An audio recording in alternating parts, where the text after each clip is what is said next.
देखिए, अब प्रश्न ये उठता है कि वास्तव में गेस्टाल्ट मनोविज्ञान क्या है या गेस्टाल्टवादी क्या है।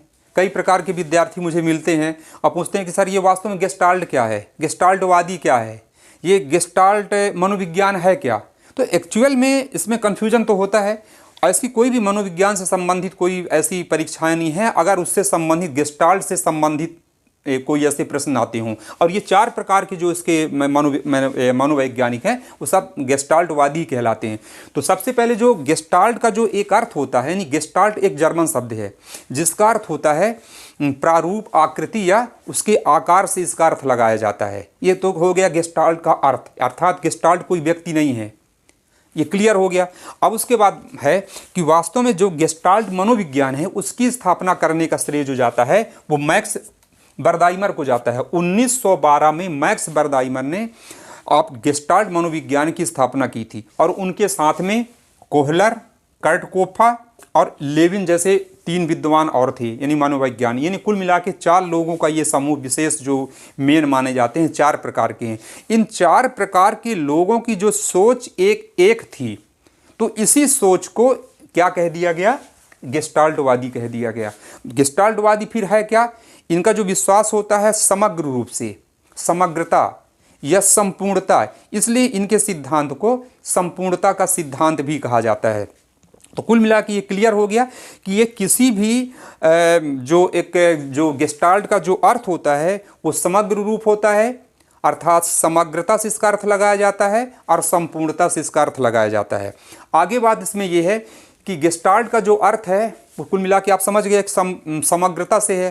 अब आगे गेस्टाल्टवादी मानते हैं या गेस्टाल्टवादियों का मानना है कि व्यक्ति किसी वस्तु को या किसी अवधारणा को आंशिक रूप से नहीं सीखता, ना ही वह उसे खंडित रूप में सीखता, ना ही अलग प्रकार के अलग अलग भागों में तोड़ करके सीखता है, बल्कि व्यक्ति किसी वस्तु को या किसी अवधारणा को एक समग्र रूप में सीखता है, अर्थात पूर्ण रूप से सीखता है, खंडित रूप से नहीं सीखता, टुकड़ों में नहीं सीखता, एक वह उसको समग्र रूप में सीखता है, संपूर्ण रूप से सीखता है। अतः इसीलिए इस सिद्धांत को संपूर्णता का सिद्धांत भी कहा जाता है।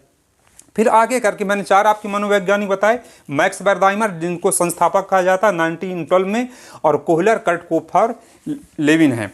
तो इस तरीके से ये 4 मनोवैज्ञानिक। अच्छा, अब इन जो आपके गेस्टाल्टवादी हैं, एक गेस्टाल्ट मनोविज्ञान है, इनकी अब एक सिद्धांतों में इसके सिद्धांत को 5 प्रकार के श्रेणी में डिवाइड किया गया। कभी भी पेपर आता है गेस्टाल्टवादियों कितने श्रेणी में डिवाइड किया गया, उसके सिद्धांत को 5 श्रेणी में डिवाइड किया गया।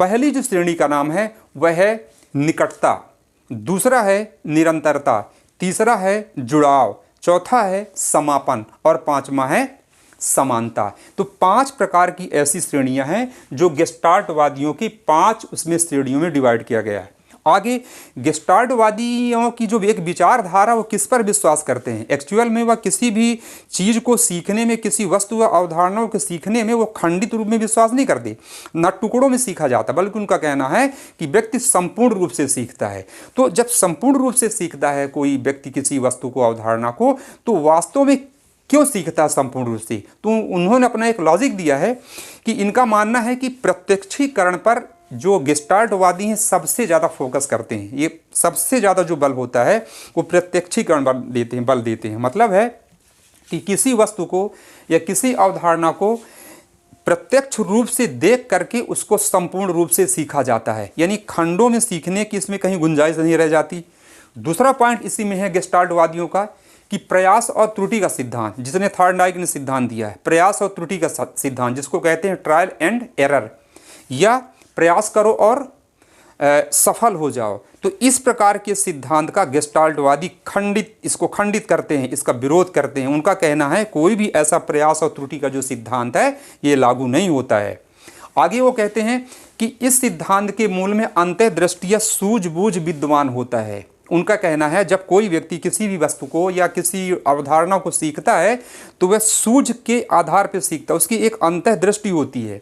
वो अंतर्दृष्टि और सूझ से किसी वस्तु को, किसी अवधारणा को सीखता है, ना कि उसमें प्रयास और त्रुटि के आधार पर सीखता है। तो कुल मिला के वह थॉर्नडाइक के इस सिद्धांत को, प्रयास और त्रुटि के सिद्धांत को डिनाई करते हैं और वो अपने सिद्धांत को कहते हैं कि जब कोई व्यक्ति किसी वस्तु या अवधारणा को सीखता है तो वह अपनी अंतःदृष्टि लगाता है और सूझबूझ को विद्यमान करके उसको सीखता है। इसीलिए इस सिद्धांत को अंतर्दृष्टि का सिद्धांत या सूझ का सिद्धांत भी कहते हैं, जैसा कि कोहलर ने दिया था।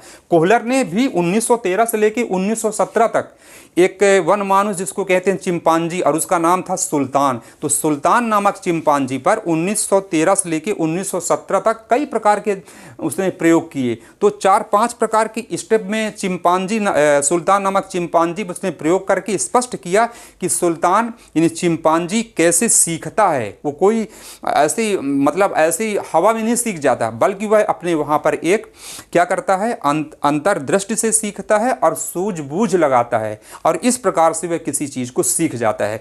तो गेस्टाल्टवादियों की जो विचारधारा है वो इस प्रकार से है, जो मैंने बता दिया। पुनः एक बार बता देता हूं लास्ट में कि मैक्स वर्दाइमर, कोहलर, कर्टकोफ एंड लेविन, इसके जो 4 की जो चौकड़ी मानी जाती है, इसी चौकड़ी को कहा जाता है गेस्टाल्टवादी विचारक कहा जाता है। तो ये बात क्लियर। अगली वीडियो में पुनः इस बात को जरूर आप देखिएगा, वीडियो को जो सब्सक्राइब न किए होंगे जरूर इस मेरे वीडियो को सब्सक्राइब कर लीजिएगा और इसको शेयर भी कर लीजिएगा। तब तक के लिए जय हिंद।